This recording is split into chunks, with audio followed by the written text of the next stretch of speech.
Alright guys, here we are again at the review section, and here we've got the TIE Striker featured in Rogue One, a Star Wars story.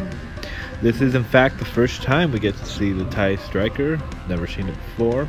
We always get our classic TIE Fighter, TIE Interceptor, and Jedi, and even the TIE Bomber in Episode 5. But here we have this new TIE Fighter over here. It's actually pretty long. You're gonna see me struggle with it in this video because of its length. So yeah, let's just go ahead and get into it. As you can see, it's got a lot of stickers here on the top. Not too many printed pieces on the set.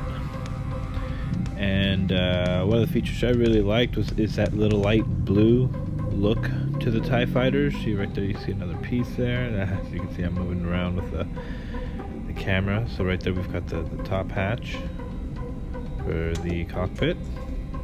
And when we take a look at it, it's got a lot of sticker detail on the top. So here we open the back hatch, which is interesting. It comes with, in case he wants to land, you know, and can't really tell because again the lighting is pretty terrible. I have to work on that. But there's a little gun there. There's actually like a phone or something, you know, some way for him to communicate in case he ever gets stranded somewhere and manages to survive. It has that cool little, you know, storage unit in the back. It's not for another minifigure, and so let's go ahead and open up that top hatch there. As you can see, it opens up pretty straightforward. And we've got the pilot in there, and it also opens up down the front there, so we can kind of try and take a look at our little TIE Fighter in there, pilot. And yeah, so you have your general detail of that interior. There's nothing else to it really. Just that the hatches open in both directions, unlike the older models where you only get the top hatch and you gotta kind of fit your minifigure in there.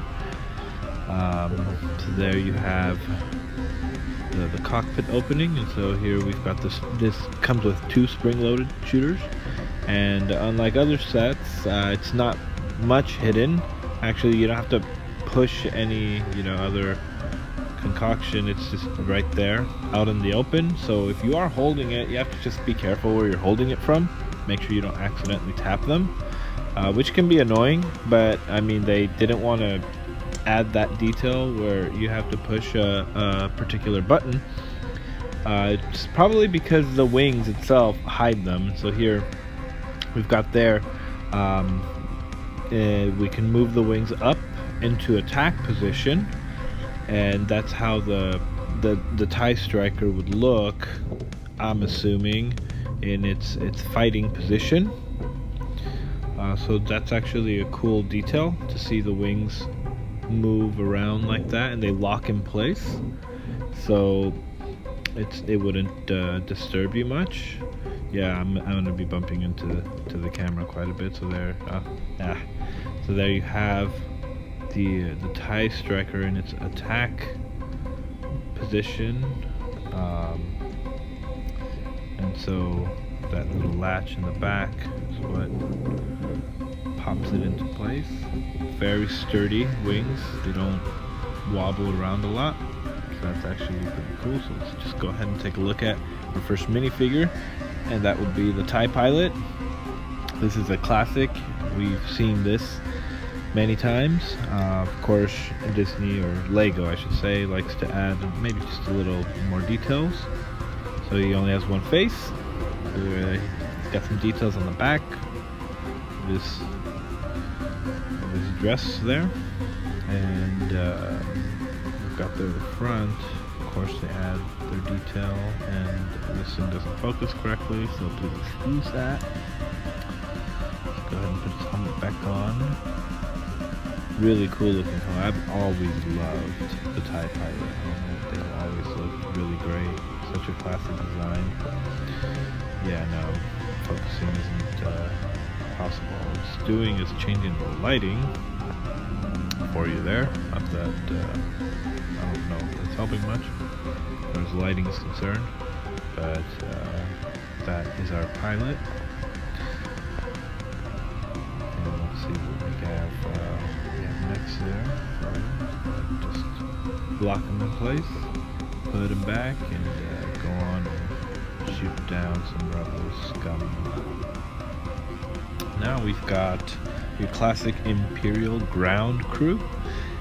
This guy will make sure that our TIE pilot lands his TIE Striker correctly, because obviously without this guy, the TIE Striker would just crash miserably when it tries to land. So right there on the face of the minifigure, it's got the little microphone set for communication purposes. You've got the detail there on his face.